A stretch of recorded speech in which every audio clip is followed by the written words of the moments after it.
Dans cette édition d'information, nous vous parlerons des activités professionnelles du chef de l'État avec cette audience que Ali Bongo Ondimba a accordée à un ancien homme d'État nigérian. Des questions humanitaires ont été évoquées au cours justement de discussions entre les deux hommes. Et puis dans le journal également, vous aurez des images donc sur les inondations, les fortes intempéries qui se sont donc produites à Port-Gentil, la capitale économique du Gabon, avec des dégâts matériels très importants. Bonsoir, vous êtes bien sur Gabon Télévision pour suivre cette édition d'information, la principale en prime time de nos programmes. Je vous le disais au sommaire de cette édition d'information que le chef de l'État Ali Bongo Ondimba a donc accordé une audience à un ancien homme d'État nigérien. Il s'agit de Olusegun Obasanjo, qui a été président de la République fédérale du Nigeria. Eh bien, les deux hommes ont évoqué ensemble des questions humanitaires. Voici le reportage de nos confrères de la presse présidentielle. J'ai cité Lambert Pori, Anissé Sambaboubou, Elda Nelly Koumba. C'est en tant que responsable d'une structure sociale que l'ancien président nigérian est venu s'entretenir avec le chef de l'État gabonais. Leurs discussions qui ont tourné autour de la fondation Obasanjo ont été pleines de gratitude. Gratitude de cet hôte à Ali Bongo Ondimba, qui l'a soutenu lors du lancement de cette structure humanitaire en février dernier à Londres.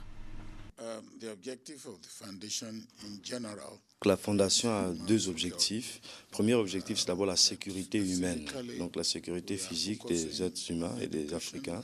Et dans un deuxième temps, la fondation a un appui à plusieurs pans sectoriels. Donc il y a le pan donc de la santé, donc la lutte contre les maladies non transmissibles, la lutte contre les maladies amenées par le réseau et ainsi de suite, c'est la santé maternelle. En termes de la jeunesse, la Fondation a une vocation à donner donc du savoir-faire à la jeunesse, au-delà du savoir-faire, l'employabilité et le transfert de responsabilité à la jeunesse. Et au-delà donc de là, c'est la capacité donc à la jeunesse d'avoir un certain niveau de leadership de manière globale. Ensuite, ils ont d'autres secteurs comme l'agriculture et tous les secteurs en fait d'un plan sectoriel. La visite de cet ancien homme politique à Libreville vient ici confirmer non seulement l'investissement d'Ali Bongo Ondimba dans l'épanouissement du domaine social, mais aussi l'excellence des rapports diplomatiques qu'entretient notre pays avec la République fédérale du Nigeria depuis plusieurs décennies.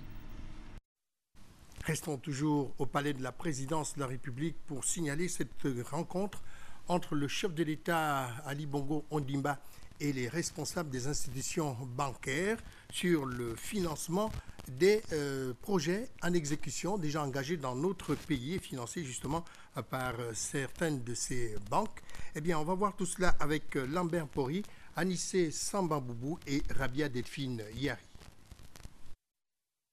Le processus de développement socio-économique de notre pays, engagé depuis 2009 avec Ali Bongo Ondimba, procure un grand intérêt auprès des institutions bancaires tant régionales qu'internationales. Aussi, après un tour d'horizon de quelques chantiers en pleine évolution, était-il important pour Michael Adandé de la BDAC d'en faire le pont avec le chef de l'État et lui faire également part de ce que l'institution qu'il dirige est prête à accompagner le Gabon pour un accomplissement réel de ses projets. Ces projets ont beaucoup avancé. Les indicateurs sociaux sont bien orientés et le point a été fait au chef de l'État. Les banques concernées sont déterminées à accompagner non seulement l'opérateur économique OLAM au Gabon, mais également tous les autres projets structurants déclinés dans le programme de société du chef de l'État. Même élan pour ce qui est d'Ecobank, une structure qui a la ferme volonté de s'impliquer aux côtés de notre pays dans son challenge. On voit quand même qu'au Gabon, les choses sont en train de bouger. On voit également que le secteur privé, que les investisseurs viennent. Nous travaillons avec des opérateurs économiques internationaux et locaux. Et dans ce contexte-là, il est important pour nous d'accompagner à la fois les investisseurs étrangers, mais également les dirigeants d'entreprises gabonaises. Pour nous, Banque panafricaine, l'intérêt d'Ecobank, c'est que un pays comme le Gabon se développe. Plus le Gabon se développe, plus nous pouvons financer. Réel motif de satisfaction pour Exim Bank Afrique, qui a jugé juste et bon d'investir dans certains projets de développement au Gabon. Nous avons eu l'occasion d'aller sur le terrain, voir l'évolution des projets, tant à Mouila qu'à Ngok et Kango. Et je dois dire que nous sommes satisfaits de ce que nous avons vu, parce que les montants que nous avons engagés dans le projet sont très importants. Nous avons renouvelé notre engagement d'œuvrer à ses côtés pour transformer le Gabon comme c'est dans ces projets.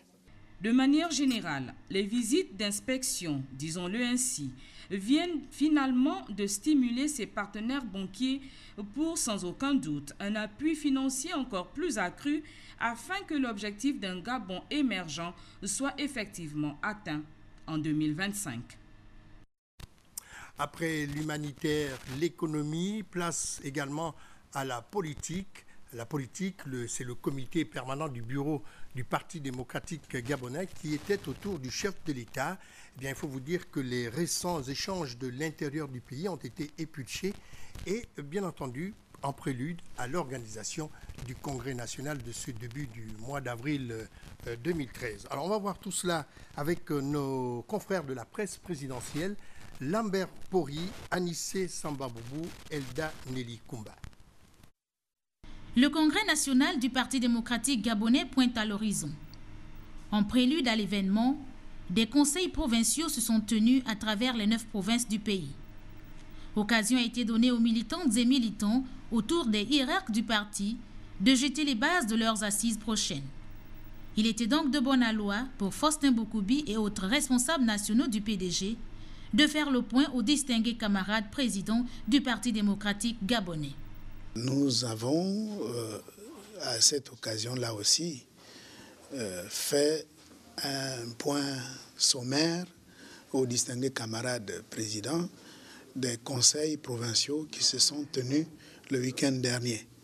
À ce sujet, nous avons relevé une très forte mobilisation qui a été parfois exceptionnelle dans certaines localités, dans certaines provinces, mais dans tous les cas, non seulement la mobilisation était très forte, mais en plus, les débats étaient d'une très grosse facture.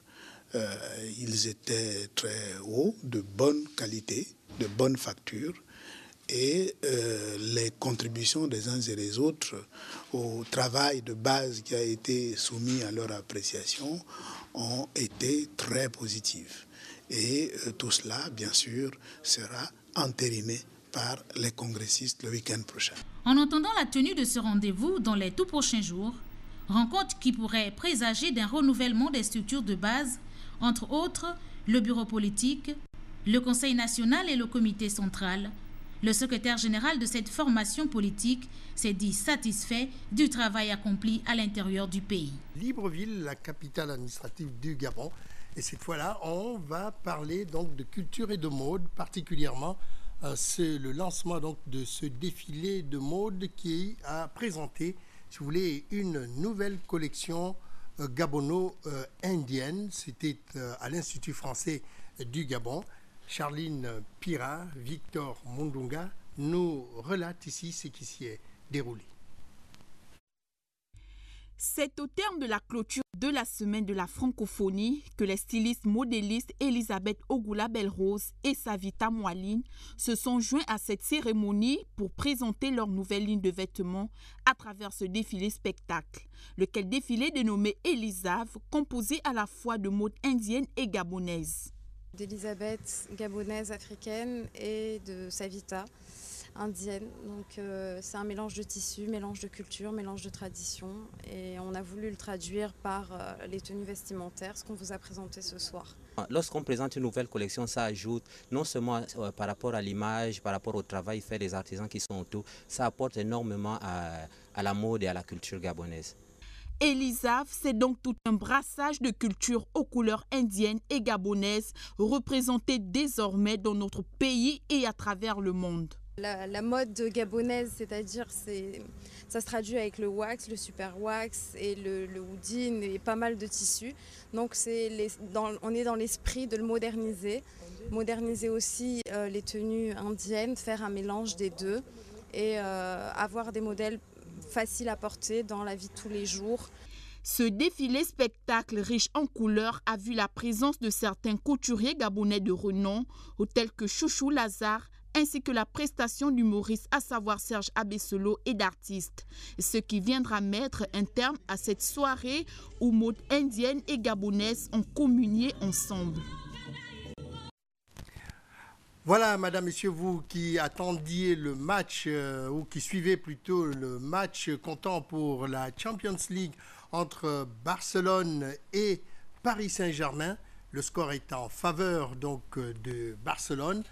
Lionel Messi a encore fait parler la poule puisque c'est 1-0 pour l'instant. Les deux équipes sont donc à la mi-temps. Je vous prie donc de digérer ce match et bien entendu, juste le temps de suivre ce communiqué qui dit que le Premier ministre, chef du gouvernement, Raymond Dansima, présidera demain, mercredi 3 avril 2013 à Libreville, deux importantes réunions. La première à 9h30 à l'hôtel Laïco, la cinquième réunion du comité conjoint d'orientation stratégique et de concertation entre le gouvernement et les partenaires techniques et financiers sur la coordination de l'aide extérieure. À 13h, à l'amphi du ministère des Eaux et Forêts, une rencontre avec l'ensemble du corps enseignant de l'enseignement supérieur dans le but de restaurer la sérénité dans nos universités. Madame, Messieurs, je venais de vous présenter le journal sur Gabon Télévision. Merci de nous avoir suivis. On se dit à demain, même heure.